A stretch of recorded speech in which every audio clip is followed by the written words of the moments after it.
Welcome to Unique Wealth. Hi friends, July 19th market huge gap down ಅಂತ ಆಯ್ತು right. ಆದ್ರೆ information ನಮಗಂತೂ ಇರಲಿಲ್ಲ. ಬಟ್ ಟೆಕ್ನಿಕಲ್ ಲೆವೆಲ್ಸ್ ಅಲ್ಲಿ ಕೆಲವೊಂದು ಕ್ಲೋಸಿಂಗ್ ಬೇಸಿಸ್ ಮೇಲೆ ಮಾರ್ಕೆಟ್ ಈ ರೀತಿ ಕ್ರಾಶ್ ಆಗುತ್ತೆ ಅಥವಾ ರೈಸ್ ಆಗುತ್ತೆ ಅಂತ ಲಾಸ್ಟ್ ಟ್ರೇಡಿಂಗ್ ಸೆಷನ್ ನಾವು ಡಿಸ್ಕಸ್ ಮಾಡಿದ್ವಿ ಟೀಮ್ ಹತ್ರ. ಸೊ ರೈಟ್, ಹಾಗೂ ಇಷ್ಟು ಹ್ಯೂಜ್ ಫಾಲ್ ಡೌನ್ ಆಗೋದು ವೆರಿ ಇಂಪ್ಯಾಕ್ಟ್ ಆಯ್ತು ಮಾರ್ಕೆಟ್ ಅಲ್ಲಿ. ಯಾರೆಲ್ಲ ಆಪೋಸಿಟ್ ಡೈರೆಕ್ಷನ್ ಅಲ್ಲಿ ಮಾರ್ಕೆಟ್ ಅಲ್ಲಿ ಅಪ್ ಅಂತ ಇಟ್ಕೊಂಡಿದ್ರೆ ಅವ್ರಿಗೆ ಸ್ವಲ್ಪ ರಿಸ್ಕ್ ಆಗಿರುತ್ತೆ. ರೈಟ್, ಆಲ್ಮೋಸ್ಟ್ ನಾವು ನಿಫ್ಟಿ ನೋಡೋದಾದ್ರೆ it's very first time after April 30 ಆದ್ಮೇಲೆ 2021 ನಲ್ಲಿ ಏಪ್ರಿಲ್ 30 ಆದ್ಮೇಲೆ ದಿಸ್ ಅ ಬಿಗ್ ಫಾಲ್ ಅಂತ ಹೇಳ್ಬೋದು. ಓಪನಿಂಗ್ ಅಲ್ಲಿ ಇಟ್ಸ್ ಎ ಪರ್ಸೆಂಟೇಜ್ ಇರ್ಬೋದು ಅಥವಾ ನಂಬರ್ ವೈಸ್ ಇರ್ಬೋದು, ಎರಡು ಸಹ ಇವತ್ತು ಆಫ್ಟರ್ ಏಪ್ರಿಲ್ 30 ಆದ್ಮೇಲೆ ಇಸ್ ಫಸ್ಟ್ ಡೇ ಇಷ್ಟು ದೊಡ್ಡ ಓಪನಿಂಗ್ ಅಲ್ಲೇ ಗ್ಯಾಪ್ ಡೌನ್ ಆಗಿರುವಂತದ್ದು. ಸೊ ಹಾಗಾದ್ರೆ ಮಾರ್ಕೆಟ್ ಅಲ್ಲಿ ಈ ಗ್ಯಾಪ್ ಡೌನ್ ಇವತ್ತು ಎಷ್ಟು ಮಟ್ಟಿಗೆ ವರ್ಕೌಟ್ ಆಯ್ತು ಮಾರ್ಕೆಟ್ ಅಲ್ಲಿ, ಗ್ಯಾಪ್ ಡೌನ್ ಆದ್ಮೇಲೆ ಮೊಮೆಂಟಮ್ ಇತ್ತ ಇಲ್ವಾ ಅಂತ ನೋಡೋಣ. ಹಾಗೆ ಈ ಒಂದು ಗ್ಯಾಪ್ ಡೌನ್ ಆಗಿರುವಂತ ಎಫೆಕ್ಟ್ ಜುಲೈ 20ಗೂ ಕಂಟಿನ್ಯೂ ಆಗುತ್ತಾ, ಏನ್ ಹೇಳ್ತಾ ಇದೆ ಅಂತ ನೋಡೋಣ. ಸೊ ಫಸ್ಟ್ ನಾವು ಬರೋದಾದ್ರೆ ಎಸ್, ಈ ಒಂದು ಟೆಕ್ನಿಕಲ್ ವಿಡಿಯೋಸ್ ನಿಮ್ಗೆ ಏನ್ ಅಪ್ಲೋಡ್ ಮಾಡ್ಲಿಲ್ಲ ಅಂದ್ರೆ ನಮ್ಮ ಒಂದು ಟೆಲಿಗ್ರಾಮ್ ಚಾನಲ್ ಅಲ್ಲಿ ನೀವು ಬಂದು ನೋಡ್ಬೋದು, ಅಲ್ಲಿ ಫ್ರೀ ಇರುತ್ತೆ. ಒನ್ಸ್ ಪ್ರೀ ಮಾರ್ಕೆಟ್ ಆಗಿದ ತಕ್ಷಣ ಲೈವ್ ಮಾರ್ಕೆಟ್ ಅಲ್ಲಿ ನಿಮ್ಗೆ ಯಾವ ಒಂದು ಸಪೋರ್ಟ್ ಅಂಡ್ ರೆಸಿಸ್ಟೆನ್ಸ್ ಇಂಪಾರ್ಟೆಂಟ್ ಅಂತ ಏನೊಂದು ಯೂಟ್ಯೂಬ್ ಅಲ್ಲಿ ಡಿಸ್ಕಸ್ ಮಾಡ್ತೀವಿ, ಸೇಮ್ ಥಿಂಗ್ ನಾವಿಲ್ಲೂ ಡಿಸ್ಕಸ್ ಮಾಡಿರ್ತೀವಿ, ನೀವು ಚೆಕ್ ಮಾಡ್ಕೊಳ್ಬಹುದು. ಇವತ್ತು ಮಾರ್ಕೆಟ್ ಅಲ್ಲಿ ಏನೊಂದು ಹ್ಯೂಜ್ ಗ್ಯಾಪ್ ಡೌನ್ ಆಯ್ತು. ಮಾರ್ಕೆಟ್ ಅಲ್ಲಿ 15,770 ಹತ್ರ ಅಪ್ರಾಕ್ಸಿಮೇಟ್ ಆಗಿ ಮಾರ್ಕೆಟ್ ಓಪನ್ ಆಗ್ಬೇಕಾದ್ರೆ ನಾವು ಇಲ್ಲಿ ಕೆಲವೊಂದು ಲೆವೆಲ್ಸ್ ನ ಡಿಸ್ಕ್ರೈಬ್ ಮಾಡಿದ್ವಿ. 740 ಇಂದ 790 ಅನ್ನೋದು ಸೈಡ್ ವೇಸ್, ಒನ್ಸ್ 820 ವರೆಗೂ ಅಂದ್ರೆ ಸ್ಮಾಲ್ ರೆಸಿಸ್ಟೆನ್ಸ್, 820 ಬ್ರೇಕ್ ಆದ್ರೆ ಬಿಗ್ ಮೂಮೆಂಟಮ್ ಅಂತ. ಇವತ್ತು ಮಾರ್ಕೆಟ್ ಅಲ್ಲಿ 820 ಬ್ರೇಕ್ ಆಯ್ತಾ ಅಂತ ನೋಡೋಣ. ಹಾಗೆ ನಮ್ಮ ಒಂದು ಪ್ರೈಸ್ ಅಂಡ್ ಟೈಮ್ ಅನಾಲಿಸಿಸ್ ಪ್ರಕಾರ ನಿಫ್ಟಿಗೆ ಯಾವ ಟೈಮ್ ಇತ್ತು, ಬ್ಯಾಂಕ್ ನಿಫ್ಟಿಗೆ ಯಾವ ಟೈಮ್ ಇತ್ತು ಅಂತ ನೋಡೋಣ. ನೋಡಿ ಇಲ್ಲಿ ಕಾಣಿಸ್ತಾ ಇದೆ, ನಿಫ್ಟಿ ಇವತ್ತಿಂದ ಇದು ಮಾರ್ನಿಂಗ್ 11:48ಗೆ ಮಾರ್ಕೆಟ್ ಅಲ್ಲಿ ಮೂಮೆಂಟಮ್ ಸ್ಟಾರ್ಟ್ ಆಗುತ್ತೆ. ಅಲ್ಲಿಂದ ಗುಡ್ ಮೂಮೆಂಟಮ್ ಸಿಗುತ್ತೆ ಅಂತ ನಮ್ಗೆ ನಮ್ಮ ಒಂದು ಪ್ರೈಸ್ ಅನಾಲಿಸಿಸ್ ಮತ್ತೆ ನಮ್ಮ ಟೈಮ್ ಅನಾಲಿಸಿಸ್ ಕೊಟ್ಟಿತ್ತು ನಿಫ್ಟಿಗೆ. ಇನ್ನ ಬ್ಯಾಂಕ್ ನಿಫ್ಟಿಗೆ 2:30 ಅಂತ ಕೊಟ್ಟಿತ್ತು. ಹಾಗಾದ್ರೆ ಇವತ್ತು ಮಾರ್ಕೆಟ್ ಅಲ್ಲಿ 11:30ಗೆ ನಿಫ್ಟಿಯಲ್ಲಿ ಏನಾಯ್ತು, 2:30ಗೆ ಬ್ಯಾಂಕ್ ನಿಫ್ಟಿಯಲ್ಲಿ ಏನಾಯ್ತು ಅಂತ ನೋಡೋಣ. ರೈಟ್ ಫ್ರೆಂಡ್ಸ್, ಬನ್ನಿ. ಇನ್ನು ನಿಫ್ಟಿ ಏನೊಂದು ಗ್ಯಾಪ್ ಡೌನ್ ಆದಾಗ ಈ ಒಂದು ಪಾಯಿಂಟ್ ಅಲ್ಲಿ ನಾವು ಮಾರ್ಕೆಟ್ ಅಲ್ಲಿ 15,790, 820 ಅಂತ ನಾವು ರೆಸಿಸ್ಟೆನ್ಸ್ ಲೆವೆಲ್ಸ್ ನ ಕೊಟ್ಟಿದ್ವಿ. ಆದ್ರೆ ಮಾರ್ಕೆಟ್ ಓಪನ್ ಆಗಿ ಫಸ್ಟ್ 15 ಮಿನಿಟ್ಸ್ ಗೆ 820 ಬಂದು ಟಚ್ ಆಯ್ತು. ಅದಾದ್ಮೇಲೆ ಯಾವುದೇ ಒಂದು ಸ್ಟ್ರಾಂಗ್ ಇಂಡಿಕೇಶನ್ ಬರಲಿಲ್ಲ. ಬಿಕಾಸ್ ಏನೊಂದು ಗ್ಯಾಪ್ ಡೌನ್ ಆಯ್ತು, ಅದರ ಒಂದು ರೀಟ್ರೇಸ್ಮೆಂಟ್ ಅಂತ ಹೇಳ್ಬೋದು. ಹಾಗಾಗಿ ಇವತ್ತು ಮಾರ್ಕೆಟ್ ಅಲ್ಲಿ ಕಾಲಲ್ಲಿ ಗುಡ್ ಪ್ರೀಮಿಯಂ ಬರಲಿಲ್ಲ. ಫಾರ್ ಎಕ್ಸಾಂಪಲ್ ನೋಡಿ, ನಾನು ನಿಮ್ಗೆ ಲಾಸ್ಟ್ ವಿಡಿಯೋದಲ್ಲೆಲ್ಲ ಎಕ್ಸ್ಪ್ಲೇನ್ ಮಾಡ್ತಾ ಇರ್ತೀನಿ. ಯೂಶುವಲ್ ಆಗಿ ಮಾರ್ಕೆಟ್ ಅಪ್ ಆಗ್ಬೇಕಂದ್ರೆ ಈ ತರ ಸ್ವಲ್ಪ ಅಪ್ ಡೌನ್ ಕರೆಕ್ಷನ್ ತಗೊಂಡೇ ಅಪ್ ಆಗುತ್ತೆ. ಅದೇ ರೀತಿ ಸಡನ್ ಆಗಿ ಫಾಲ್ ಆಯ್ತು ಅಂತ ಹೇಳಿದ್ರು ಸ್ವಲ್ಪ ಅಪ್ ಆಗ್ಬೇಕು, ಡೌನ್ ಆಗ್ಬೇಕು, ಮತ್ತೆ ಅಪ್ ಆಗ್ಬೇಕು, ಡೌನ್ ಆಗ್ಬೇಕು. ಸೇಮ್ ಥಿಂಗ್ ಇವತ್ತು ಆಗಿದ್ದು. ಮಾರ್ಕೆಟ್ ಏನೊಂದು ಲಾಸ್ಟ್ ಫ್ರೈಡೆ ಇಂದ ಕ್ಲೋಸಿಂಗ್ ಪ್ರೈಸ್ ಇಂದ ಮಾರ್ಕೆಟ್ ಫಾಲ್ ಆಯ್ತು, ಅದರ ಒಂದು ಬೌನ್ಸ್ ಬ್ಯಾಕ್ ಅಂತ ಹೇಳ್ಬೋದು. ಆ ಬೌನ್ಸ್ ಬ್ಯಾಕ್ ನ ನಾವು ಕಾಲ್ ಅಥವಾ ಅಪ್ ಟ್ರೆಂಡ್ ಅಂತ ಡಿಸ್ಕಸ್ ಮಾಡಕ್ಕಾಗಲ್ಲ. ಹಾಗಾಗಿ ಇವತ್ತು ಕಾಲ್ ಅಲ್ಲಿ ಯಾರಾದ್ರೂ ಪಾರ್ಟಿಸಿಪೇಟ್ ಮಾಡಿದ್ರೆ ಈ ಒಂದು 2 ಮಿನಿಟ್ಸ್ ಅಲ್ಲಿ ಏನಿತ್ತು ಕ್ಯಾಂಡಲ್ ಅಲ್ಲಿ ಒಂದು ಸ್ಮಾಲ್ ಪ್ರಾಫಿಟ್ ಬಂತು, ಅದ್ರ ಮೇಲೆ ಪ್ರಾಫಿಟ್ ನ ಎಕ್ಸ್ಪೆಕ್ಟ್ ಮಾಡಕ್ ಆಗ್ಲಿಲ್ಲ. So that is small profit ಅಂತ ಹೇಳ್ಬೋದು. ಇನ್ನು ಮಾರ್ಕೆಟ್ ಅಲ್ಲಿ ನಾವು ನೋಡೋದಾದ್ರೆ ಹೋಲ್ ದ ಡೇ ಮಾರ್ಕೆಟ್ ಅಲ್ಲಿ ಅರೌಂಡ್ ಮಾರ್ಕೆಟ್ ಅಲ್ಲಿ 920 ಇಂದ ಅರೌಂಡ್ ಮಾರ್ಕೆಟ್ ಅಲ್ಲಿ 1220 ವರೆಗೂ ಮಾರ್ಕೆಟ್ ಒಂದೇ ರೇಂಜ್ ಅಲ್ಲೇ ಟ್ರೇಡ್ ಆಗಿದೆ. ಐದರ್ ಅಪ್ ಆಗ್ಲಿಲ್ಲ, ಡೌನ್ ಆಗ್ಲಿಲ್ಲ. ಒಂದ್ಸರಿ ಮಾರ್ಕೆಟ್ ಅಲ್ಲಿ 15,790 ಬ್ರೇಕ್ ಆಗಿದ ತಕ್ಷಣ ಅಗೇನ್ ಮಾರ್ಕೆಟ್ ಡೇ ಲೋ ಹತ್ರ ಬಂತು. ಈ ಡೇ ಲೋನ ಬ್ರೇಕ್ ಮಾಡಬಹುದು ಅಂತ ವೇಟ್ ಮಾಡಿದ್ವಿ. ಒಂದ್ ಪಾರ್ಟ್ ಅಲ್ಲಿ ಮಾರ್ಕೆಟ್ ಅಲ್ಲಿ ಎಸ್ ಗುಡ್ ಡೇ ಲೋನ ಬ್ರೇಕ್ ಮಾಡಿದ್ರು. ಯಾರೆಲ್ಲ ಆಪ್ಷನ್ ಟ್ರೇಡ್ ಅಲ್ಲಿ ಇದ್ದಿದ್ರೆ ಪುಟ್ ಅಲ್ಲಿ ಇರೋರಿಗೆ ಅಂತ ವಾವ್ ಅಂತ ಪ್ರಾಫಿಟ್ ಎನ್ಕ್ಯಾಶ್ ಮಾಡಕ್ ಆಗ್ಲಿಲ್ಲ. ಏನೊಂದು ಈ ಒಂದು ಪಾಯಿಂಟ್ ಅಲ್ಲಿ ಮಾರ್ಕೆಟ್ ಫಾಲ್ ಆಯ್ತು, ಇದೇ ಒಂದು ಗುಡ್ ಪ್ರಾಫಿಟ್ ಅಂತ ಹೇಳ್ಬೋದು. ಅಪ್ರಾಕ್ಸಿಮೇಟ್ ಆಗಿ ಒಂದು 80 ರೂಪಾಯಿಂದ 137 ರೂಪಾಯಿವರೆಗೂ ಅಂದ್ರೆ ಒಂದು 50ರಿಂದ 60 ರೂಪಾಯಿ ಏನ್ ಪ್ರಾಫಿಟ್ ಇಲ್ಲಿ ಜನರೇಟ್ ಮಾಡ್ತು. ಅದು ಸೇಮ್ ವೇ ನೋಡಕ್ಕೆ ಸೇಮ್ ಇದ್ರು ಇಲ್ಲಿಂದ ಇಲ್ಲಿಗೆ ಅಪ್ರಾಕ್ಸಿಮೇಟ್ ಆಗಿ ನಮ್ಗೆ ಆಲ್ಮೋಸ್ಟ್ ಒಂದು 50 ರುಪೀಸ್ ಇಂದ ಅರೌಂಡ್ 63 ರುಪೀಸ್ ವರೆಗೂ ಅಷ್ಟೇ ಮಾರ್ಕೆಟ್ ಮೂಮೆಂಟಮ್ ಕೊಡ್ತು. ಗೊತ್ತಾಗ್ತಾ ಇದೆಯಾ? ನೋಡೋದಕ್ಕೆ ಈಕ್ವಲ್ ಆಗಿರುತ್ತೆ. ಇಟ್ಸ್ ಆಪ್ಷನ್ ಮಾರ್ಕೆಟ್ ಆಗಿರೋದ್ರಿಂದ ಟೈಮ್ ಅನ್ನೋದು ವೆರಿ ಇಂಪಾರ್ಟೆಂಟ್ ಆಗುತ್ತೆ. ಹಾಗಾಗಿ ನಮ್ಗೆ ಗೊತ್ತಿರಬೇಕು ಯಾವ ಟೈಮ್ ಅಲ್ಲಿ ಇಂಪ್ಯಾಕ್ಟ್ ಆಗುತ್ತೆ ಅಂತ. So that is a point. ನೋಡ್ಕೊಳ್ಳಿ, ಇವತ್ತು ಓವರ್ ಆಲ್ ದ ಮಾರ್ಕೆಟ್ ನೋಡೋದಾದ್ರೆ ಎಲ್ಲಿ ಓಪನ್ ಆಯ್ತು ಮಾರ್ಕೆಟ್ ಇವತ್ತು ಅದೇ ಪಾಯಿಂಟ್ ಅಲ್ಲಿ ಬಂದು ನಿಂತ್ಕೊಂಡಿದೆ. ಅಂದ್ರೆ ಒಂದ್ ಸ್ವಲ್ಪ ಪಾಯಿಂಟ್ ಮೂಮೆಂಟಮ್ ಅಂದ್ರೆ 15,760 ಇಂದ ಒಂದು 60 ಪಾಯಿಂಟ್ ಮೇಲ್ಗಡೆ ಹೋಗಿತ್ತು, 60 ಪಾಯಿಂಟ್ ಡೌನ್ ಆಗಿ ಬಟ್ ಎಕ್ಸಾಕ್ಟ್ ಅಲ್ಲೇ ನಿಂತಿದೆ. ಏನೊಂದು ಇಂಡಿಕೇಟ್ ಮಾಡ್ತಾ ಇದೆ ಅಂತ ನೋಡೋಣ. ಇನ್ನು ಇವತ್ತು ನಾವು ಟೆಲಿಗ್ರಾಮ್ ಅಲ್ಲಿ ಬ್ಯಾಂಕ್ ನಿಫ್ಟಿ ಬಗ್ಗೆ ಯಾವ್ದೋ ಒಂದು ಟಾಪಿಕ್ ಕೊಟ್ಟಿರ್ಲಿಲ್ಲ, ನಿಫ್ಟಿ ಮಾತ್ರನೇ ಕೊಟ್ಟಿದ್ವಿ. ಸೊ ರೈಟ್ ಫ್ರೆಂಡ್ಸ್, ಹಾಗಾದ್ರೆ ಇವತ್ತು ಮಾರ್ಕೆಟ್ ಅಲ್ಲಿ ಒಂದು ಗುಡ್ ಮೂಮೆಂಟಮ್ ಅಂತೂ ಆಗಿತ್ತು. ಅದನ್ನ ಯಾರೆಲ್ಲ ಎನ್ಕ್ಯಾಶ್ ಮಾಡ್ಕೊಂಡ್ರೆ ಲೈವ್ ಸೆಷನ್ ಅಲ್ಲಿ ಆಲ್ರೆಡಿ ನಾವು ಕೊಟ್ಟಿದ್ವಿ. ಯಾರೆಲ್ಲ ಎನ್ಕ್ಯಾಶ್ ಮಾಡ್ಕೊಂಡ್ರೆ ಎಲ್ಲರಿಗೂ ಒಂದ್ಸರಿ ಕಂಗ್ರಾಟ್ಸ್.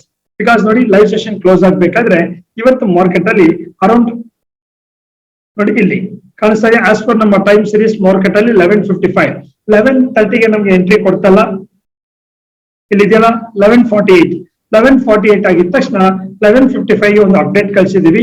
ಅದ್ರ ಪ್ರಕಾರ ಒಂದು ಲೆವೆಲ್ಸ್ ನ ಕೊಟ್ಟಿದ್ದೀನಿ. 8:10 ಇಂದ ಬ್ರೇಕ್ ಆಗೋವರೆಗೂ ಮಾಡಬೇಡಿ ಅಂತ. ಒನ್ಸ್ 8:10 ಬ್ರೇಕ್ ಆದ್ರೆ ಇಟ್ಸ್ ಎ ಗುಡ್ ಮೊಮೆಂಟಮ್. ಅದೇ ರೀತಿ 89 ರೂಪಾಯಿಂದ ಪುಟ್ಟು 130 ನಮ್ಮ ಎಲ್ಲಾ ಟಾರ್ಗೆಟ್ ರೀಚ್ ಮಾಡ್ತು. ಸೊ ನೋಡಿ ಮಾರ್ಕೆಟ್ ಅಲ್ಲಿ ಯಾವಾಗ 11:48 ಬಂತು ಇಲ್ಲಿತ್ತು ಮಾರ್ಕೆಟ್ ಕಾಣಿಸ್ತಾ ಇದೆಯಾ. ಈ ಒಂದು ಪಾಯಿಂಟ್ ಇಂದ ನಾವು ಡಿಸ್ಕಸ್ ಮಾಡಿದ್ವಿ. ಈ ಕ್ಯಾಂಡಲ್ ಇಂದ ಮೇಲ್ಗಡೆ ಹೋದ್ರೆ ಕಾಲ್, ಡೌನ್ ಬಂದ್ರೆ ಪುಟ್ ಅಂತ ವೆರಿ ಸ್ಮಾಲ್ ರಿಸ್ಕ್ ತಗೊಂಡು ಎಸ್ ನಮ್ಮ ಒಂದು ಟೈಮ್ ಸೀರೀಸ್ ಫಾರ್ ಎಕ್ಸಾಂಪಲ್ 11:50 ಆದ್ಮೇಲೆ ನೋಡಿ ಬಿಗ್ ಮೂಮೆಂಟಮ್ ಸ್ಟಾರ್ಟ್ ಆಗಿರೋದು. ಅಲ್ಲಿವರೆಗೂ ಮಾರ್ಕೆಟ್ ಫ್ಲಾಟ್ ಆಗಿದ್ಯಾ ಕರೆಕ್ಟಾ. 11:50 ಆಗಿದ ತಕ್ಷಣ ಮಾರ್ಕೆಟ್ ಅಲ್ಲಿ ನೋಡಿ 11:50 ಆಗಿದ ತಕ್ಷಣ ಎಂತ ಒಂದು ಬ್ಯೂಟಿಫುಲ್ ಮೂಮೆಂಟಮ್ ಬಂದಿದೆ ಅಂತ ಕಾಣಿಸ್ತಾ ಇದೆಯಾ. ಇಸ್ ಕಾಲ್ಡ್ ಟೈಮ್ ಸೀರೀಸ್ ಅಂತ ಕರಿತೀವಿ. ಪ್ರತಿಯೊಂದು ಕಂಪನಿಗೂ ಒಂದೊಂದು ಟೈಮ್ ಅಂತ ಇರುತ್ತೆ. ಆ ಟೈಮ್ ಆದ್ಮೇಲೆ ಮೂಮೆಂಟಮ್ ಸ್ಟಾರ್ಟ್ ಆಗುತ್ತೆ. ಅದೇ ತರನೇ ಇವತ್ತು ನಿಫ್ಟಿ ಗುಡ್ ಮೊಮೆಂಟಮ್ ನ ಕೊಡ್ತು. ಯಾರು ಒಂದು ಟೈಮ್ ಸೀರೀಸ್ ನ ಫಾಲೋ ಮಾಡಿದ್ರು ಅವ್ರು ಇವತ್ತು ಕ್ಯಾಪಿಟಲ್ ಆಲ್ಮೋಸ್ಟ್ 70 to 80% ರಿಟರ್ನ್ ಮಾಡ್ಕೊಳಕಾಯ್ತು. ರೈಟ್ ಫ್ರೆಂಡ್ಸ್, ಹಾಗಾದ್ರೆ ಇನ್ನು ನಾವು ಸೆಷನ್ ಅಲ್ಲಿ ಏನೇನ್ ಕೊಟ್ಟಿದ್ವಿ ಅಂತ ನೋಡೋಣ. ಇದ್ರ ಜೊತೆಗೆ ನಿಫ್ಟಿ ಜೊತೆಗೆ ಸೇಮ್ ಟೈಮ್ ಆ ಒಂದು ಟೈಮ್ ಬಂದಾಗ ನಿಫ್ಟಿಯಲ್ಲಿ ನೋಡಿ 90 ರೂಪೀಸ್ ಇಂದ ಅರೌಂಡ್ ಮಾರ್ಕೆಟ್ ಅಲ್ಲಿ 148, 150 ರೂಪೀಸ್ ಅಲ್ಲೂ ಗುಡ್ ಮೂಮೆಂಟಮ್ ಕೊಡ್ತು. ಇದು ನಿಫ್ಟಿ ಜೊತೆಗೆ ಕೆಲವೊಂದು ಇವತ್ತು ಸ್ಟಾಕ್ಸ್ ಅಲ್ಲಿ ರಿಸಲ್ಟ್ಸ್ ಇತ್ತು. ಫಾರ್ ಎಕ್ಸಾಂಪಲ್ HDFC ರಿಸಲ್ಟ್ಸ್ ಇತ್ತು, HDFC ಲೈಫ್ ಇತ್ತು, ACC ಹಾಗೆ SL ಟೆಕ್. ಈ ಮೂರು ಕಂಪನಿ ರಿಸಲ್ಟ್ ಇರೋದ್ರಿಂದ ನಾವು ಅನಾಲಿಸಿಸ್ ಮಾಡಿ HDFC ನ ಪುಟ್ ಅಂತ ಕೊಟ್ಟಿದ್ವಿ. ಆ ಪುಟ್ ಬಂದ್ಬಿಟ್ಟು ನಿಮ್ಗೆ 17 ರೂಪೀಸ್ ಇಂದ ಒಂದು 25 ರೂಪೀಸ್ ವರೆಗೂ ಮೂವ್ ಆಯ್ತು. ಅಂದ್ರೆ ಒಂದು 8.100 ಅಂದ್ರೆ ಅರೌಂಡ್ 8,800 ರೂಪೀಸ್ HDFC ಅಲ್ಲಿ ಮಾಡಿರೋರಿಗೆ ಪಾರ್ಟಿಸಿಪೇಟ್ ಮಾಡಿರೋರಿಗೆ ಹಣ ಕೊಡ್ತು. ಇನ್ನು ACC ನಾವು ನೋಡೋದಾದ್ರೆ ACC ಅಲ್ಲಿ 51 ರೂಪಾಯಿ ನಾವು ಎಂಟ್ರಿ ತಗೊಂಡ್ವಿ. 55 ನಮ್ಮ ಟಾರ್ಗೆಟ್ ಇತ್ತು. 54 ರೂಪಾಯಿ ಹೋಗಿ ಮಾರ್ಕೆಟ್ ಒಂದೇ ಕೆಲ ಲೆಸ್ ಎಲ್ಲ ಆಗೋಯ್ತು. ಅಗೇನ್ ಯಾರು ನೋಡ್ಕೊಂಡ್ರು ಅದನ್ನ ಟ್ರೇಡ್ ಮಾಡಿದ್ರೆ 51 ಇಂದ 63 ವರೆಗೂ ಬಂತು. So over all the market ಅಲ್ಲಿ ನಮ್ಮ ಪ್ರಕಾರ ACC SL ಆಯ್ತು. ಇನ್ನು SL ಟೆಕ್ ನ ನಾವು 26 ರೂಪಾಯಿ ಎಂಟ್ರಿ ಕೊಟ್ವಿ. ಯಾವುದೇ ಪಾಯಿಂಟ್ ಅಲ್ಲಿ ಎಂಟ್ರಿ ಬರ್ಲಿಲ್ಲ. ಇದು ನಿಫ್ಟಿಯ ಕಥೆ ಆಯ್ತು. ಅಂದ್ರೆ ನಾವು ಬ್ಯಾಂಕ್ ನಿಫ್ಟಿ ಕಡೆ ಬರೋಣ. ಸೊ ಬ್ಯಾಂಕ್ ನಿಫ್ಟಿಯಲ್ಲೂ ಅಷ್ಟೇನೆ ಇವತ್ತು ಮಾರ್ಕೆಟ್ ಅಲ್ಲಿ ಗುಡ್ ಮೂಮೆಂಟಮ್ ಬಂತು. ಆದ್ರೆ ಪ್ರೀಮಿಯಂ ಅಷ್ಟೊಂದು ಚೆನ್ನಾಗಿ ಬರ್ಲಿಲ್ಲ. ಯಾವಾಗ ಮಾರ್ಕೆಟ್ ಅಲ್ಲಿ ಬ್ಯಾಂಕ್ ನಿಫ್ಟಿ ಅನ್ನೋದು 2.50ಕ್ಕೆ ಮಾರ್ಕೆಟ್ ಶೂಟ್ ಅಪ್ ಅಂತ ಗೊತ್ತಾಯ್ತಲ್ಲ, ಅವಾಗ ನೋಡಿ ಮಾರ್ಕೆಟ್ ಅಲ್ಲಿ 2.5 ಮಾರ್ಕೆಟ್ ಅಲ್ಲಿ ನೋಡಿ 230 ಇಂದ ಮಾರ್ಕೆಟ್ ಅಲ್ಲಿ ಈ ಒಂದು ಪಾಯಿಂಟ್ ಕೊಟ್ಟಿದ್ವಿ. ಕಾಲ್ ಅಲ್ಲಿ ಗುಡ್ ಮೂಮೆಂಟಮ್ ಬಂತು ಪುಟ್ ಗಿಂತ. ನೋಡಿ ಕಾಲ್ ಅಲ್ಲಿ ನಾವು ಕೊಟ್ಟಂತದ್ದು ಅರೌಂಡ್ 250 ಇಂದ 240, 250 ಇಂದ 340 ವರೆಗೂ ಇತ್ತು ಮಾರ್ಕೆಟ್, ಒಂದು 100 ಪಾಯಿಂಟ್ಸ್. ಇನ್ನು ಪುಟ್ ಅಲ್ಲಿ ಎಕ್ಸಾಕ್ಟ್ ಲೆವೆಲ್ಸ್ ನ ನಾವು ಕೊಡ್ಬೇಕಾದ್ರೆ ಒಂದು 5 ಪಾಯಿಂಟ್ ಮಿಸ್ಟೇಕ್ ಆಗಿತ್ತು. ಹಾಗಾಗಿ 240ಗೆ ಕರೆಕ್ಟ್ ಆಗಿ ಕೊಟ್ಟಿದ್ವಿ. 241 ಟಚ್ ಆಗಿ ಸ್ಪೈಕ್ ಅಲ್ಲಿ ಅದು SL ಆಯ್ತು. ಓವರ್ ಆಲ್ ನೋಡೋದಾದ್ರೆ ನಮ್ಮ ಒಂದು ಟೈಮಿಂಗ್ಸ್ ಕೊಟ್ಟ ಮೇಲೆ ಟೈಮ್ ಸೀರೀಸ್ ಪ್ರಕಾರ ಕಾಲ್ ಅಲ್ಲಿ ಇಟ್ಸ್ ಎ ಗುಡ್ ಪ್ರಾಫಿಟ್. ಇಲ್ಲಿ ಒಂದು 20 ರೂಪಾಯಿ ನಾವು ರಿಸ್ಕ್ ತಗೊಂಡ್ರು ಇಲ್ಲಿ ಒಂದು 100 ರೂಪೀಸ್ ನ ಎನ್ಕ್ಯಾಶ್ ಮಾಡಕ್ಕಾಯ್ತು. ದಟ್ ಇಸ್ ಕಾಲ್ಡ್ ಟೆಕ್ನಿಕ್ ಅಂತ ಕರಿತೀವಿ. ಹೇಳ್ತಾ ಇರ್ತೀವಲ್ಲ ಯಾವ್ದೇ ಬಿಸ್ನೆಸ್ ಅಲ್ಲಿ ಝೀರೋ ರಿಸ್ಕ್ ಅಂತ ಇಲ್ಲ. ರೈಟ್ ಫ್ರೆಂಡ್ಸ್, ಹಾಗಾದ್ರೆ ಇದು ನಮ್ಮ ನಿಫ್ಟಿ ಮತ್ತೆ ಬ್ಯಾಂಕ್ ನಿಫ್ಟಿಯ ಟೈಮ್ ಸೀರೀಸ್ ನ ಲೆವೆಲ್ಸ್ ಅಂತ ಆಯ್ತು. ಅಂದ್ರೆ ಇನ್ನು ಜುಲೈ 20ಗೆ ಮಾರ್ಕೆಟ್ ಏನ್ ಹೇಳ್ತಾ ಇದೆ ಅಂತ ನೋಡೋಣ. ಅದಕ್ಕಿಂತ ಮುಂಚೆ ನಾನು ಕೊಡ್ತಾ ಇರೋಂತ ಈ ಒಂದು ಚಾನಲ್ ನಲ್ಲಿ ಬರ್ತಾ ಇರೋಂತ ಎಜುಕೇಶನಲ್ ವಿಡಿಯೋ ಆಗ್ಲಿ ಅಥವಾ ಇನ್ಫಾರ್ಮೇಶನ್ ಆಗ್ಲಿ ನಿಮ್ಮೆಲ್ಲರಿಗೂ ತುಂಬಾ ಇಷ್ಟ ಆಗಿದೆ. ಹಾಗಾಗಿ ಕೆಲವರು ಲೈಕ್ ಅಂತೂ ಮಾಡ್ತಾ ಇದ್ದಾರೆ ಕೇಳಕ್ಕಿಂತ ಮುಂಚೆನೆ. So for that thank you so much. ಹಾಗೆ ಈ ಒಂದು ವಿಷಯನ ನೀವು ತಿಳ್ಕೊಂಡು ನಿಮ್ಮ ಸ್ನೇಹಿತರಿಗೂ ಹಂಚ್ಬೇಕು ಅಂತಿದ್ರೆ ಈ ಒಂದು ವಿಡಿಯೋ ಲಿಂಕ್ ನ ಶೇರ್ ಮಾಡಿ. ಹಾಗೆ ಯಾರು ಫಸ್ಟ್ ಟೈಮ್ ನೋಡ್ತಾ ಇದ್ರೆ ನಮ್ಮ ವಿಡಿಯೋನ ಸಬ್ಸ್ಕ್ರೈಬ್ ಮಾಡಿ, ಹಾಗೆ ಲೈಕ್ ಮಾಡಿ, ಶೇರ್ ಮಾಡಿ ಅಂತ ಹೇಳ್ತಾ ಇನ್ನು ಜುಲೈ 20ಗೆ ಮಾರ್ಕೆಟ್ ಏನ್ ಹೇಳ್ತಾ ಇದೆ ಅದಕ್ಕಿಂತ ಮುಂಚೆ ಫಸ್ಟ್ ನಮ್ಗೆ ಜುಲೈ 20ಗೆ ಅಂದ್ರೆ ಜುಲೈ 19th ಮಾರ್ಕೆಟ್ ಏನ್ ಕ್ಲೋಸ್ ಆಗಿದೆ ಈ ಒಂದು ಬೇಸಿಸ್ ಮೇಲೆ ನಾವು ಏನಲ್ಲಿ ಹೈಯರ್ ಟೈಮ್ ಫ್ರೇಮ್ ಅಲ್ಲಿ ಏನ್ ಟ್ರೆಂಡ್ ಇದೆ, ಕೋಆರ್ಡಿನೇಟ್ ಇದೆಯಾ ಅಂತ ನೋಡ್ಕೊಂಡು ಜುಲೈ 20ಗೆ ಡಿಸ್ಕಸ್ ಮಾಡೋಣ. ಹಾಗಾದ್ರೆ ನೋಡಿ ಮಾರ್ಕೆಟ್ ಅಲ್ಲಿ ಹೇಳಿದ್ನಲ್ಲ ಇವತ್ತು ಮಾರ್ಕೆಟ್ ಅಲ್ಲಿ ಟಾಪ್ ಅಲ್ಲೂ ಟೇಲ್ ಇದೆ, ಬಾಟಮ್ ಅಲ್ಲೂ ಇದೆ. ಟಾಪ್ ಅಲ್ಲೂ ಇದೆ, ಬಾಟಮ್ ಅಲ್ಲೂ ಇದೆ. ಸಿಮಿಲರ್ ಅಂತ ಹೇಳ್ಬೋದು. ಆದ್ರೂ ಕಂಪೇರಿಟಿವ್ಲಿ ಇವತ್ತು ನಿಫ್ಟಿಗಿಂತ ಬ್ಯಾಂಕ್ ನಿಫ್ಟಿಯಲ್ಲಿ ಫಾಲಿಂಗ್ ಸ್ವಲ್ಪ ಜಾಸ್ತಿ ಆಗಿರೋಂಥದ್ದು. ಜೊತೆಗೆ ನೋಡ್ಬೇಕಾದ್ರೆ ವಿಜುವಲಿ ಎರಡು ಸೇಮ್ ಇದೆ. But bank Nifty almost aggressive ಆಗಿ ಅಪ್ ಅಂತ ತೋರಿಸ್ತಾ ಇದೆ. ಇನ್ನು ನಿಫ್ಟಿಯಲ್ಲಿ ಯಾವುದೇ ರೀತಿಯ ಕನ್ಕ್ಲೂಷನ್ ಕೊಟ್ಟಿಲ್ಲ. ಆದ್ರೆ ಒಂದ್ ಪಾಯಿಂಟ್ ಅರ್ಥ ಮಾಡ್ಕೊಳ್ಳಿ, ಈ ತರ ಒಂದು ಸಿನಾರಿಯೋ ಬಂದಾಗೆಲ್ಲ ಮಾರ್ಕೆಟ್ ಅಲ್ಲಿ ಬಿಗ್ ಅಪ್ ಓಪನಿಂಗ್ ಅನ್ನೋದು ಒಂದು ಸಖತ್ತಾಗಿ ಓಪನಿಂಗ್ ಆಗಿರುತ್ತೆ. ನೋಡಿ ಇಲ್ಲಿ ಕಾಣಿಸ್ತಾ ಇದೆಯಾ, ಇಲ್ಲಿ ಅದೇ ತರ ಗ್ಯಾಪ್ ಡೌನ್ ಆಗಿದೆ. ಈ ಒಂದು ಸಿನಾರಿಯೋ ಏನ್ ಹೇಳ್ತಾ ಇದೆ ಅಂದ್ರೆ ಓಪನಿಂಗ್ ಸೆಂಟಿಮೆಂಟ್ ಬಂದು ಒಂದು 60 ರೂಪಾಯಿ ಪ್ಲಸ್ ಆಗ್ಬೋದು ಅಥವಾ ಒಂದು 70 ಪಾಯಿಂಟ್ ಡೌನ್ ಆಗ್ಬೋದು ಅಂತ ಹೇಳ್ತಾ ಇದೆ. ಇದು ನಮ್ಗೆ ಇಂಡಿಕೇಟ್ ಮಾಡ್ತಾ ಇರೋದು. ಓವರ್ ದ ಮಾರ್ಕೆಟ್ ಅಲ್ಲಿ ನೋಡೋದಾದ್ರೆ ಈ ಒಂದು ಡೌನ್ ಟ್ರೆಂಡ್ ಕಂಟಿನ್ಯೂಷನ್ ಇದೆಯಾ ಅಂದ್ರೆ ಎಸ್ ಕಂಟಿನ್ಯೂಷನ್ ಅಂತಾನೆ ಹೇಳ್ಬೋದು. ಮಾರ್ಕೆಟ್ ನ ನಾವೆಲ್ಲರೂ ಎಕ್ಸ್ಪೆಕ್ಟ್ ಮಾಡ್ತಾ ಇದ್ವಿ 16,000 ಬ್ರೇಕ್ ಆಗುತ್ತೆ ಅಂತ. Yes at the same time market ಅಲ್ಲಿ ಬ್ರೇಕ್ ಆಗುತ್ತಾ ಇಲ್ವಾ ಅನ್ನೋದಕ್ಕೆ ನಾಳೆ ಅಥವಾ ಈ ಒಂದು ವೀಕ್ ಅಲ್ಲಿ ಏನಿದೆ ಜುಲೈಯಲ್ಲಿ ನೋಡಿ ಜುಲೈ ಮಂತ್ ಅಲ್ಲಿ ಜುಲೈಯಲ್ಲಿ ಈ ವೀಕ್ ಏನಿದೆ 23rd ಆಫ್ ಜುಲೈ, ಆ ಒಂದು ಡೇ ನಮ್ಮನ್ನ ಮಾರ್ಕೆಟ್ ಅಲ್ಲಿ ನೆಕ್ಸ್ಟ್ ಏನಾಗುತ್ತೆ ಅಂತ ಡಿಸಿಷನ್ ಕೊಡಕ್ ಹೋಗ್ತಾ ಇದೆ. ಯಾವ ಪಾಯಿಂಟ್ ಮೇಲೆ ನಾವು ಈಗ ಜುಲೈ 20ಗೆ ಡಿಸಿಷನ್ ಮಾಡಬೇಕು, ಏನು ನಮ್ಮ ಅನಾಲಿಸಿಸ್ ಪ್ರಕಾರ ಹೇಳ್ತಾ ಇದೆ ಅಂತ ನೋಡೋಣ. ಸೊ ರೈಟ್ ಫ್ರೆಂಡ್ಸ್, ನೋಡಿ ಇಲ್ಲಿ ಬ್ಯಾಂಕ್ ಬರೀ ನಿಫ್ಟಿ ನೋಡೋದಾದ್ರೆ ಫಸ್ಟ್ ಕೋಆರ್ಡಿನೇಟ್ ನೋಡೋದಾದ್ರೆ yes bank Nifty and Nifty same ಇದೆ. ಹಾಗಾಗಿ ನಿಫ್ಟಿಯಲ್ಲಿ ಲೆವೆಲ್ಸ್ ನಾವು ನೋಡೋದಾದ್ರೆ ಇವತ್ತು ಮ್ಯಾಕ್ಸಿಮಮ್ ಆಗಿ ಫಸ್ಟ್ ಆಫ್ ಅಲ್ಲಿ ಮಾರ್ಕೆಟ್ ಅಲ್ಲಿ ಮೇಲ್ಗಡೆ ಟೇಲ್ ಬಂದಾಗ ಅರೌಂಡ್ 790 ಇಂದ 820 ಈ ಒಂದು 20 ರಿಂದ 30 ಪಾಯಿಂಟ್ ಅಲ್ಲೇ ಪ್ಲೇ ಮಾಡ್ತು. ಸೆಕೆಂಡ್ ಹಾಫ್ ಅಲ್ಲಿ ನಾವು ನೋಡೋದಾದ್ರೆ ಎಸ್ ಮಾರ್ಕೆಟ್ ಅಲ್ಲಿ 770 ಇಂದ 740 ಈ ರೇಂಜ್ ಅಲ್ಲಿ ಟ್ರೇಡ್ ಮಾಡ್ತು. ಏನ್ ಕನ್ಕ್ಲೂಷನ್ ಕೊಡ್ತಾ ಇದೆ ಅಂತ ಹೇಳಿದ್ರೆ, ಎಸ್ ಮಾರ್ಕೆಟ್ ಜುಲೈ 20 ನಾವು ಟ್ರೇಡ್ ಮಾಡೋದಾದ್ರೆ ಈ ಒಂದು ಟ್ರೆಂಡ್ ಕಂಟಿನ್ಯೂ ಆಗುತ್ತೆ ಅಂದ್ರೆ ಎಸ್ ಅಗೇನ್ ಸೇಮ್ 15,790 ವರೆಗೂ ಈ ಒಂದು ಟ್ರೆಂಡ್ ಕಂಟಿನ್ಯೂಷನ್ ಆಗುತ್ತೆ. ಗ್ಯಾಪ್ ಅಪ್ ಆಯ್ತು ಅಂದ್ರೆ ಇವಾಗ ತಾನೇ ಹೇಳಿದ್ನಲ್ಲ ಒಂದು 60 ಪಾಯಿಂಟ್ ಗ್ಯಾಪ್ ಅಪ್ ಆಗುತ್ತೆ ಅಂತ, ಆದ್ರೆ 760 ಇಂದ 790 ಅಂದ್ರೆ ಒಂದು 30 ಪಾಯಿಂಟ್ ಅಂತ ಹೇಳ್ಬೋದು. ಮೇ ಬಿ ನಾಳೆ ಮಾರ್ಕೆಟ್ ಅಲ್ಲಿ ಸಮ್ವೇರ್ 830ಗೆ ಮಾರ್ಕೆಟ್ ಓಪನ್ ಆದ್ರೂ ಏನೂ ಆಶ್ಚರ್ಯ ಇಲ್ಲ. ಜುಲೈ 20ಗೆ ಮಾರ್ಕೆಟ್ 790 ಇಂದ ಓಪನ್ ಆಗಿ ಕಂಟಿನ್ಯೂಷನ್ ಆಗ್ತಾ ಇದೆ ಅಂತ ಹೇಳಿದ್ರು ಈ ಒಂದು 15,830 ಕ್ರಾಸ್ ಆಗೋವರೆಗೂ ಸ್ವಲ್ಪ ವೆಯ್ಟ್ ಮಾಡಬೇಕು. ಅಪಾಯಿಂಟ್ಮೆಂಟ್ ಹೆಚ್ಚಾದಾಗ ಮಾರ್ಕೆಟ್ ಅಲ್ಲಿ ಸಮ್ ಫ್ಲಕ್ಚುಯೇಷನ್ ಸ್ಟಾರ್ಟ್ ಆಗುತ್ತೆ, ಮೂಮೆಂಟಮ್ ಇರೋದಿಲ್ಲ. ಒಂದ್ಸರಿ 830 ಬ್ರೇಕ್ ಆಯ್ತು ಅಂದ್ರೆ ಇಟ್ಸ್ ಎ ಗುಡ್ ಮೂವ್. ಎಲ್ಲಿವರೆಗೂ ಅಂತ ಹೇಳಿದ್ರೆ 15,880, ಅದಕ್ಕಿಂತ ಮೇಲೆ ಜಾಸ್ತಿ ಹೋಗೋದಿಲ್ಲ ಮಾರ್ಕೆಟ್, ಜಾಸ್ತಿ ಎಕ್ಸ್ಪೆಕ್ಟ್ ಮಾಡಬೇಡಿ. Over all trend down trend ಇರೋದ್ರಿಂದ ಮೇಲ್ಗಡೆ ಹೋಗ್ಬೇಕಾದ್ರೆಲ್ಲ ನಿಮ್ಮ ಒಂದು ಪೊಸಿಷನ್ಸ್ ನ ಸೇಫ್ ಗಾರ್ಡ್ ಮಾಡ್ಕೊಳ್ಳಿ, ಬಿಕಾಸ್ ಸ್ಟಾಪ್ ಲಾಸ್ ಮೇಂಟೈನ್ ಮಾಡಿ. ಸೊ ಅದೇ ವೆರಿ ವೆರಿ ಇಂಪಾರ್ಟೆಂಟ್. ಯಾವಾಗ ಮಾರ್ಕೆಟ್ ನಾಳೆ ಗ್ಯಾಪ್ ಅಪ್ ಅಲ್ಲ, ಇನ್ನು ಗ್ಯಾಪ್ ಡೌನ್ ಆದ್ರೆ ಎಸ್ ನಮ್ ಪ್ರಕಾರ 60 ಪಾಯಿಂಟ್ ಅಂತ ಹೇಳಿದ್ರೆ ಅರೌಂಡ್ 710 720 ಹತ್ರನೇ ಮಾರ್ಕೆಟ್ ಓಪನ್ ಆಗುತ್ತೆ. ಇನ್ ಕೇಸ್ ಮಾರ್ಕೆಟ್ ಓಪನಿಂಗ್ ಅಲ್ಲೇ ಗ್ಯಾಪ್ ಡೌನ್ ಆಯ್ತು ಅನ್ಕೊಳ್ಳಿ, ಏನ್ ಇಂಡಿಕೇಟ್ ಮಾಡ್ತಾ ಇದೆ ಅಂದ್ರೆ yes it's a good move ಅಂತಾನೆ ಹೇಳ್ಬೋದು. ಇವತ್ತಿನ ಡೇಲೋ ಏನ್ ಮಾರ್ಕೆಟ್ ಬ್ರೇಕ್ ಆಯ್ತು ಅದನ್ನ ಕಂಟಿನ್ಯೂಷನ್ ಅಂತಾನೆ ಹೇಳ್ಬೋದು. ಆ ಡೌನ್ ಟ್ರೆಂಡ್ ಕಂಟಿನ್ಯೂಷನ್ ಎಲ್ಲಿವರೆಗೂ ಅಂದ್ರೆ ಮಾರ್ಕೆಟ್ ನಿಫ್ಟಿಯಲ್ಲಿ 15,620 ಬರೋವರೆಗೂ ಈ ಒಂದು ಡೌನ್ ಟ್ರೆಂಡ್ ಕಂಟಿನ್ಯೂಷನ್ ಇರುತ್ತೆ.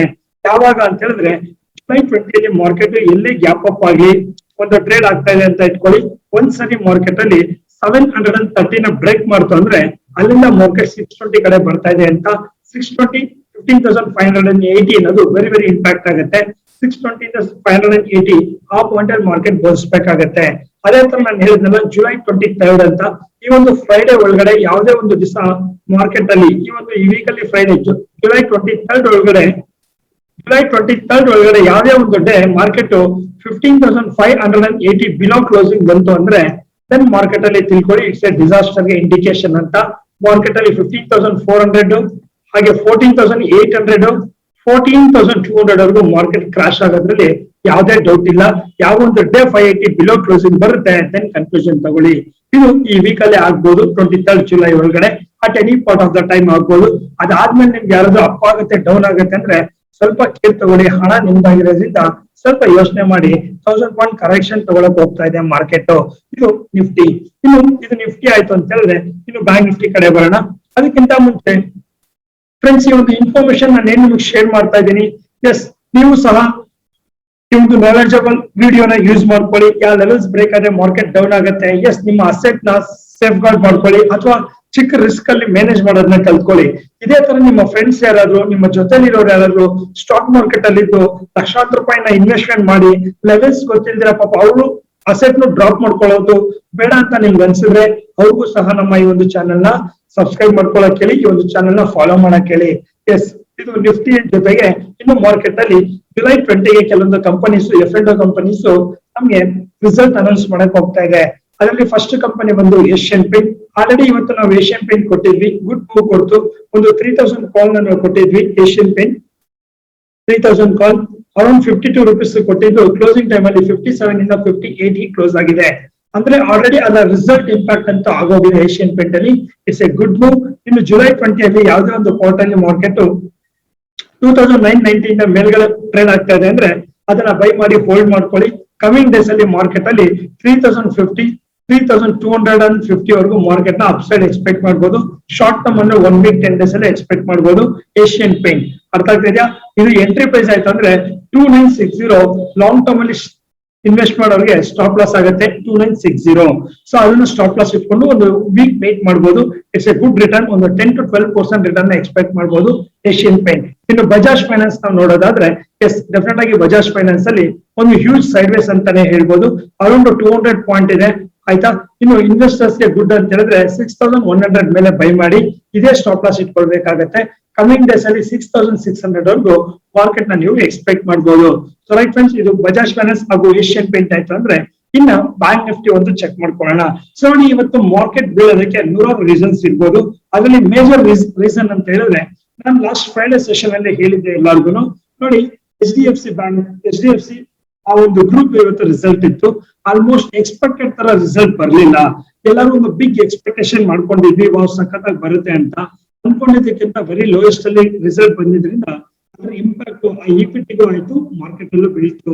ಸೊ 8% ಅಂತ ಬಂತು. 8% ಇಸ್ ನಥಿಂಗ್. ಆಲ್ಮೋಸ್ಟ್ 10-20 ಆತರ ಎಕ್ಸ್ಪೆಕ್ಟ್ ಮಾಡಿರ್ತಾರೆ ಜಾಸ್ತಿ. ಬಟ್ ಮಾರ್ಕೆಟ್ ಅಲ್ಲಿ ಏನ್ ಇರ್ತಾರಲ್ಲ ಸೀನಿಯರ್ಸ್ ಅವರೆಲ್ಲ, ಅವ್ರು ಎಕ್ಸ್ಪೆಕ್ಟ್ ಮಾಡಿದಕ್ಕಿಂತ ಮಾರ್ಕೆಟ್ ಅಲ್ಲಿ ಸ್ವಲ್ಪ ಕಡಿಮೆನೆ ಬಂತು. ಹಾಗಾಗಿ ಅಷ್ಟೊಂದು ಮಾರ್ಕೆಟ್ ಅಲ್ಲಿ ಇಂಪ್ಯಾಕ್ಟ್ ಆಗ್ಲಿಲ್ಲ. ಅದು ಒಂದು ಪಾಯಿಂಟ್ ಅಂತ ಹೇಳ್ಬೋದು, ನೆಗೆಟಿವ್ ಅಂತಾನೆ. ಅರ್ಥ ಆಗಿದೆ ನಿಮ್ಗೆ ಅನ್ಸುತ್ತೆ ಪ್ರಾಫಿಟ್ ಅಲ್ಲ ಅಂತ. ಪ್ರಾಫಿಟ್ ಅಲ್ಲೂ ಪ್ರಾಫಿಟ್ ಮಾರ್ಜಿನ್ ಅಂತ ಇರುತ್ತೆ. ಉದಾಹರಣೆಗೆ 100 ರೂಪಾಯಿಗೆ ನೀವು 1 ರೂಪಾಯಿ ಲಾಭ ಮಾಡಿದ್ರೆ ಏನಾದ್ರು ಖುಷಿ ಆಗುತ್ತಾ? 100 ರೂಪಾಯಿಗೆ 10 ರೂಪಾಯಿ ಲಾಭ ಮಾಡಿದ್ರೆ ಎಸ್ ಸೂಪರ್ ಪ್ರಾಫಿಟ್ ಅಂತ ಹೇಳ್ಬೋದು. ಅದೇ ರೀತಿನೇ HDFC ಗ್ರೂಪ್ ಅಲ್ಲೂ ಆಗಿದೆ. ಹಾಗಾಗಿ ಮಾರ್ಕೆಟ್ ಅಲ್ಲಿ ಇವತ್ತು ಬೀಳಕ್ಕೆ ಒಂದು ಕಾರಣ ಅಂತ ಹೇಳ್ಬೋದು. ಸೆಕೆಂಡ್, ಟೆಕ್ನಿಕಲಿ ತುಂಬಾ ವೀಕ್ ಇರೋದ್ರಿಂದ ಮಾರ್ಕೆಟ್ ಅಲ್ಲಿ ಎಲ್ಲರ ಎಕ್ಸ್ಪೆಕ್ಟೇಷನ್ ಅದೇ ಅಪ್ ಅಂತ ಹೇಳಿರೋದಕ್ಕೆ ಮಾರ್ಕೆಟ್ ಅಲ್ಲಿ ಸಮಥಿಂಗ್ ಆತರ ಗೇಮ್ಸ್ ಪ್ಲೇ ಆಗ್ತಾ ಇರುತ್ತೆ. ಅದನ್ನ ನೀವು ನೋಡ್ಕೊಳ್ಬೇಕು. ಇನ್ನು ನಮ್ಮ ಮಾರ್ಕೆಟ್ ಅಲ್ಲಿ ಮೇಜರ್ ಪ್ಲೇಯರ್ಸ್ ಅಂತ ಹೇಳಿದ್ರೆ ರಿಲಯನ್ಸ್ ಅಂತ ಹೇಳ್ಬೋದು. ರಿಲಯನ್ಸ್ ಅವರು ಜಸ್ಟ್ ಡಯಲ್ ಜೊತೆ ಮರ್ಜ್ ಆಗಿರೋದು ಆಲ್ರೆಡಿ ಗೊತ್ತಿರುತ್ತೆ. ರಿಲಯನ್ಸ್ ಜಸ್ಟ್ ಡಯಲ್ ಕಂಪನಿನ ತಗೊಂಡಿರೋದು, ಅವ್ರು ಮರ್ಜ್ ಆಗಿಲ್ಲ. ಜಸ್ಟ್ ಡಯಲ್ ಇರುವಂತ ಒಂದು ಸ್ಟೇಕ್ ನ ಮ್ಯಾಕ್ಸಿಮಮ್ ಸ್ಟೇಕ್ ನ ತಗೊಂಡಿದ್ದಾರೆ. ಬಿಕಾಸ್ ಇನ್ ಫ್ಯೂಚರ್ ಅಲ್ಲಿ ಎಲ್ಲರೂ ಡಿಜಿಟಲೈಸ್ ಆಗೋದ್ರಿಂದ ಜಸ್ಟ್ ಡಯಲ್ ಅನ್ನೋದು ಒಂದು ಟಾಟಾ ಬೇಸ್ ಕಂಪನಿ ಅಲ್ವಾ, ಅವ್ರನ್ನ ಅವರು ಮಿಂಗಲ್ ಮಾಡ್ಕೊಂಡು ಅವ್ರ ಬಿಸ್ನೆಸ್ ನ ಇಂಪ್ರೂವ್ಮೆಂಟ್ ಮಾಡೋದಕ್ಕೆ ಸ್ವಲ್ಪ ಪ್ಲಾನ್ ಮಾಡ್ಕೊಂಡಿದ್ದಾರೆ. ಹಾಗಾಗಿ ಒಂದು ಪಾಯಿಂಟ್ ಅಲ್ಲಿ ನಾವು ನೋಡೋದಾದ್ರೆ ಜಸ್ಟ್ ಡಯಲ್ ಕಂಪನಿ ಆಗ್ಬೋದು, ಹಾಗೆ ರಿಲಯನ್ಸ್ ಕಂಪನಿ ಆಗಿ ಎರಡೂ ಟೆಕ್ನಿಕಲಿ ಸ್ವಲ್ಪ ಡೌನ್ ಇರೋದ್ರಿಂದ. ಸೊ ಉದಾಹರಣೆಗೆ ನೋಡಿ, ಇಲ್ಲಿ ಆಗ್ತಾ ಇದೀನಿ, ರಿಲಯನ್ಸ್ ಕಂಪನಿ ಹಾಗೆ ಜಸ್ಟ್ ಡಯಲ್. ನಮ್ಗೆ ಅನ್ಸುತ್ತೆ ನ್ಯೂಸ್ ಇಸ್ ಎ ಗುಡ್ ಅಂತ. ಎಲ್ಲ ಒಂದು ಕಡೆ ನ್ಯೂಸ್ ಅಷ್ಟೇ ಚೆನ್ನಾಗಿದ್ರು ಟೆಕ್ನಿಕಲಿ ನೀವು ಸ್ವಲ್ಪ ಸ್ಟ್ರಾಂಗ್ ಇರಬೇಕು. ಜಸ್ಟ್ ಡಯಲ್ ಕಂಪನಿ ಏನೊಂದು ಕಳೆದ ಒಂದು 6 months ಇಂದ ಕಂಟಿನ್ಯೂಸ್ ಆಗಿ ಚೆನ್ನಾಗಿ ಒಂದು ಮೂವ್ಮೆಂಟ್ ಕೊಟ್ಟಿದೆ. ಆದ್ರೆ ಒಂದು ಇಂಪ್ಯಾಕ್ಟ್ ಈಗ ಮಾರ್ಕೆಟ್ ಅಲ್ಲಿ ಆಗ್ತಾ ಇದೆ, ಒಂದು ಡೌನ್ ಅಂತ ತೋರಿಸ್ತಾ ಇದೆ. ಒಂದ್ಸಲಿ ಮಾರ್ಕೆಟ್ ಕ್ರಾಶ್ ಆಯ್ತು ಅಂದ್ರೆ ಜಸ್ಟ್ ಡಯಲ್ ಆಲ್ರೆಡಿ ಇವತ್ತು ಆ ವಿಷಯ ಗೊತ್ತಾಗಿದ ತಕ್ಷಣ ಜಸ್ಟ್ ಡಯಲ್ ಕಂಪನಿ ಮಾತ್ರ ಫಾಲ್ ಆಗಿದೆ. ರಿಲಯನ್ಸ್ ಆಲ್ಮೋಸ್ಟ್ ಫಾಲಿಂಗ್ ಸ್ಟೇಜ್ ಅಲ್ಲಿ ಇದೆ. ಈಗ ಏನಾದ್ರು ಮಾರ್ಕೆಟ್ ಸಪೋರ್ಟ್ ಅಲ್ಲಿ 2016 ಬ್ರೇಕ್ ಮಾಡ್ತು ಅನ್ಕೊಳ್ಳಿ ಜಸ್ಟ್ ರಿಲಯನ್ಸ್ ಕಂಪನಿ, ಅದರ ಇಂಪ್ಯಾಕ್ಟ್ ಫುಲ್ ಫಾಲ್ ಡೌನ್ ಆಗುತ್ತೆ. ನಮ್ಗೆ ಅನ್ಸುತ್ತೆ ಸರ್ ರಿಲಯನ್ಸ್ ಮಾಡಿರೋದು ಗುಡ್ ಡಿಸಿಷನ್ ಅಲ್ವಾ, ಒಂದ್ ಕಂಪನಿ ತಗೊಳ್ತಾ ಇದ್ದಾರೆ ಅಂದ್ರೆ ಜಾಸ್ತಿ ಹಣ ಇರುತ್ತಲ್ವಾ ಅಂತ. ಎಸ್, ನಾವು ನೀವು ಡಿಸ್ಕಸ್ ಮಾಡ್ಬೇಕಾದ್ರೆ ಇಟ್ಸ್ ಎ ಗುಡ್. ಆದ್ರೆ ಪ್ರಾಕ್ಟಿಕಲ್ ಆಗಿ ನೋಡೋದಾದ್ರೆ ರಿಲಯನ್ಸ್ ನ ಸಮ್ ಬಿಸ್ನೆಸ್ ಇರುತ್ತೆ, ಜಸ್ಟ್ ಅಲ್ಲದೆ ಇರುತ್ತೆ. ರಿಲಯನ್ಸ್ ಆಲ್ರೆಡಿ ಎಕ್ಸಿಸ್ಟಿಂಗ್ ಯಾರು ಇನ್ವೆಸ್ಟರ್ಸ್ ಇರ್ತಾರೆ ಅವ್ರದ್ದು ಒಪಿನಿಯನ್ ಇರುತ್ತಲ್ಲ, ಸೊ ಯೋಚನೆ ಮಾಡ್ತಾರೆ ಪ್ಲಸ್ ಟು ಮೈನಸ್ ಮಾತಾಡ್ಬೇಕಾದ್ರೆ ಟೆಂಪ್ರವರಿ ಫಾಲಿಂಗ್ ಅಂತ ಹೇಳ್ಬೋದು. ಅದಾದ್ಮೇಲೆ ಜಸ್ಟ್ ಎಲ್ಲ ಮತ್ತೆ ರಿಲಯನ್ಸ್ ಕಂಪನಿ ಸ್ವಲ್ಪ ಚೀಪರ್ ಪ್ರೈಸ್ ಅಲ್ಲಿ ಬೈ ಮಾಡೋದಕ್ಕೆ ವೇಟ್ ಮಾಡಿ ಅಂತ ಹೇಳ್ತಾ ಇದೀನಿ. ಇನ್ನು ನಾವು ಬ್ಯಾಂಕ್ ನಿಫ್ಟಿ ಕಡೆ ಬರೋದಾದ್ರೆ ಬ್ಯಾಂಕ್ ನಿಫ್ಟಿ ಕೆಲವೊಂದು ಇಂಪಾರ್ಟೆಂಟ್ ಲೆವೆಲ್ಸ್ ಬಗ್ಗೆ ಮಾತಾಡೋಣ. ಬರೀ ಫಸ್ಟ್ ಗೆ ನಾವು ನೋಡೋದಾದ್ರೆ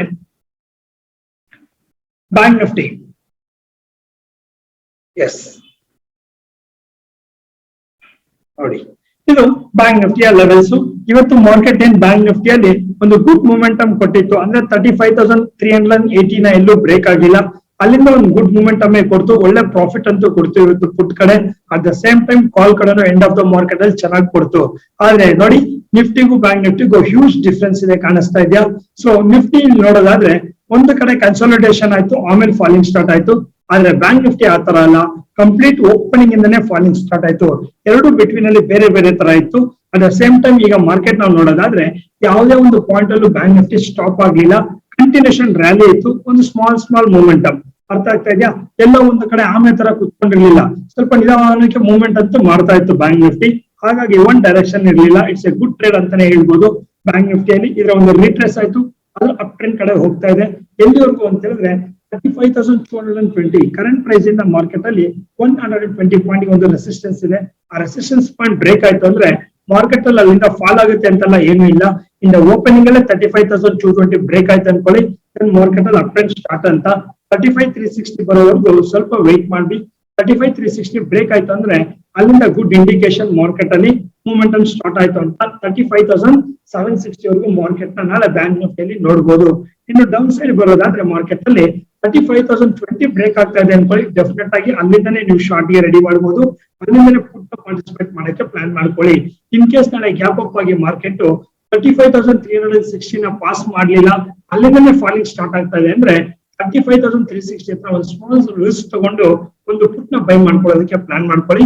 ಬಿಕಾಸ್ ಅಲ್ಲಿಂದಾನೇ ಬಿಗ್ ಡಿಸಾಸ್ಟರ್ ಸ್ಟಾರ್ಟ್ ಆಯ್ತು ಅಂತ ಅರ್ಥ. ಮಾರ್ಕೆಟ್ ಅಲ್ಲಿ ಯಾವಾಗ 35,020 ಕಾಣಿಸುತ್ತೆ, ಅದೇ ತರ ನಿಫ್ಟಿಯಲ್ಲಿ 15,760 ಕಾಣುತ್ತೆ, ದೆನ್ ಎರಡು ಮರ್ಜ್ ಆಯ್ತು ಅಂದ್ರೆ ಬಿಗ್ ಡಿಸಾಸ್ಟರ್ ಗೆ ರೆಡಿ ಆಗಿದೆ ಅಂತ ಮಾರ್ಕೆಟ್. ಆಗ ನೀವು ಬ್ಯಾಂಕ್ ನಿಫ್ಟಿಯಲ್ಲಿ ಪುಟ್ ಕಡೆ ಜಾಸ್ತಿ ಫೋಕಸ್ ಮಾಡಿ. 35,360 ಬ್ರೇಕ್ ಆಯ್ತು ಅಂದ್ರೆ ಈ 220 ಎಲ್ಲ ಏನು ಇಲ್ಲ, ಒಂದೇ ಶಾರ್ಟ್ ಅಲ್ಲಿ ಮಾರ್ಕೆಟ್ 300 ಇಂದ 500 ಪಾಯಿಂಟ್ ಒಂದು ಗುಡ್ ರ್ಯಾಲಿ ಆಗಿ ಬರುತ್ತೆ. ಸೊ ದಿಸ್ ದ ಮಾರ್ಕೆಟ್ ಅಲ್ಲಿ ಬ್ಯಾಂಕ್ ನಿಫ್ಟಿ ಅಂತ ಇದೆ. ಕರೆಂಟ್ ಕಂಡೀಷನ್ ನೋಡ್ಬೇಕಾದ್ರೆ ಕೆಲವರು ನಾವು ಮಾತಾಡ್ತಾ ಇರ್ತೀವಿ ಇನ್ಕ್ಲೂಡಿಂಗ್ ಮೀ, ಸೊ ಮಾರ್ಕೆಟ್ ಚೆನ್ನಾಗಿಲ್ಲಪ್ಪ, ಹಂಗಿಲ್ಲಪ್ಪ, ಹಿಂಗಿಲ್ಲ ಅಂತ. ಆಕ್ಚುಲಿ ಮಾರ್ಕೆಟ್ ಇವಾಗ್ಲೇ ತುಂಬಾ ಚೆನ್ನಾಗಿರೋದು. ಮೈಂಡ್ ನ ನೀವು ಪ್ರೆಷರ್ ತಗೊಳಂಗಿಲ್ಲ. ಬಿಕಾಸ್ ಬಿಸ್ನೆಸ್ ಮಾಡ್ಬೇಕಾದ್ರೆ ಒಂದು ಬ್ಯಾರಿಕೇಡ್ ಅಂತ ಇರ್ತೀವಿ. ಫಾರ್ ಎಕ್ಸಾಂಪಲ್ ನೀವ್ ಏನಾದ್ರು ನಿಮ್ಮ ಫ್ಯಾಮಿಲಿ ಬಿಸ್ನೆಸ್ ಆಗಲಿ ಬೇರೆ ಬಿಸ್ನೆಸ್ ಇದೆ ಅಂತ ಇಟ್ಕೊಳ್ಳಿ, ನೀವೇನಾದ್ರು ಹೊಸದಾಗಿ ಬಿಸ್ನೆಸ್ ಮಾಡ್ಬೇಕಂದ್ರೆ ನೀವ್ ಎಲ್ಲಿ ಬಿಸ್ನೆಸ್ ಮಾಡ್ತಿರೋ ಅಲ್ಲಿ ಕಾಂಪಿಟೇಷನ್ ಇರುತ್ತೆ, ಪ್ರೈಸ್ ನ ನೀವು ಸಖತ್ ಕಾಂಪಿಟೇಟ್ ಮಾಡ್ಬೇಕಾಗುತ್ತೆ. ಆ ತರ ಸಿಚುಯೇಷನ್ ಬೇರೆ ಟೈಮ್ ಅಲ್ಲಿ ಇರ್ತಾ ಇತ್ತು. ಈಗ ನಿಫ್ಟಿ ಬ್ಯಾಂಕ್ ನಿಫ್ಟಿಯಲ್ಲಿ ಮಾರ್ಜಿನ್ ತೆಗೆದಿರೋದ್ರಿಂದ, ವ್ಯಾಲಟಿಲಿಟಿ ಕಡಿಮೆ ಆಗಿರೋದ್ರಿಂದ ವೆರಿ ಕೂಲ್ ಆಗಿ ಮಾರ್ಕೆಟ್ ಸಪೋರ್ಟ್ ಅಂಡ್ ರೆಸಿಸ್ಟೆನ್ಸ್ ಗೊತ್ತಿದ್ರೆ ಸಾಕು, ನೀವು ಚೆನ್ನಾಗಿ ಹಣ ಮಾಡ್ಬೋದು. ಅಟ್ ದ ಸೇಮ್ ಟೈಮ್ ನಮ್ಮ ಒಂದು ಟೈಮ್ ಸೀರೀಸ್ ತಿಳ್ಕೊಂಡಿದ್ರು ಈಸಿಯಾಗಿ ಹಣ ಮಾಡ್ಬೋದು. ಬಿಕಾಸ್ ಒನ್ ಡೈರೆಕ್ಷನ್ ಅಲ್ಲೇ ಮಾರ್ಕೆಟ್ ಬರೋದ್ರಿಂದ ಆಸ್ ಅ ಬಿಗಿನರ್ಸ್ ಪ್ಯಾನಿಕ್ ಆಗೋ ಅವಶ್ಯಕತೆ ಇಲ್ಲ. ಆಲ್ರೆಡಿ ಪಾಸ್ಟ್ ಅಲ್ಲಿ ಇರೋರ್ಗೆ ಏನಂದ್ರೆ 50ರಿಂದ 100-200 ರೂಪಾಯಿ ಬೇಗ ಮೂವ್ ಆಗಿರುತ್ತಲ್ಲ, ಆ ಒಂದು ಗ್ರೀಡ್ ಅಲ್ಲಿ, ಆ ಒಂದು ಆಸೆಯಲ್ಲಿ ಇರ್ತಾರೆ. ಆತರ ಎಕ್ಸ್ಪೆಕ್ಟ್ ಮಾಡಬೇಡಿ. ಆಸ್ ಅ ನ್ಯೂ ಕಮರ್ಸ್ ಗೆ ಯಾರು ಹೊಸದಾಗಿ ಸ್ಟಾಕ್ ಮಾರ್ಕೆಟ್ ಬಿಸ್ನೆಸ್ ಸ್ಟಾರ್ಟ್ ಮಾಡ್ಬೇಕು ಅಂತಿದ್ದೀರಾ, ಆಪ್ಷನ್ ಮಾರ್ಕೆಟ್ ಡೆಫಿನೆಟ್ ಆಗಿ ಈ ಕರೆಂಟ್ ಸಿನಾರಿಯೋ ನೀವು ಕಲ್ತಿದ್ದೆ ಆದ್ರೆ ಮುಂದಿನ ದಿನಗಳಲ್ಲಿ ದೊಡ್ಡ ಪ್ರಾಫಿಟ್ ನ ಮಾಡೋದನ್ನ ಪೇಷನ್ಸ್ ಆಗಿ ನೀವು ಎನ್ಕೇಶ್ ಮಾಡ್ಕೊಳ್ಬಹುದು ಅಂತ ಹೇಳ್ತಾ, ಸೊ ರೈಟ್ ಫ್ರೆಂಡ್ಸ್, ಈ ಒಂದು ಎಜುಕೇಶನಲ್ ವಿಡಿಯೋ ಇಲ್ಲಿಗೆ ಮುಗಿಸ್ತಾ ಇದ್ದೀನಿ. ಮತ್ತೊಂದು ಎಜುಕೇಶನಲ್ ವಿಡಿಯೋ ಜೊತೆಗೆ ನಿಮ್ ಮುಂದೆ ನಾಳೆ ಸಿಗ್ತೀನಿ ಅಂತ ಹೇಳ್ತಾ, ಅಲ್ಲಿವರೆಗೂ thank you so much. Bye by.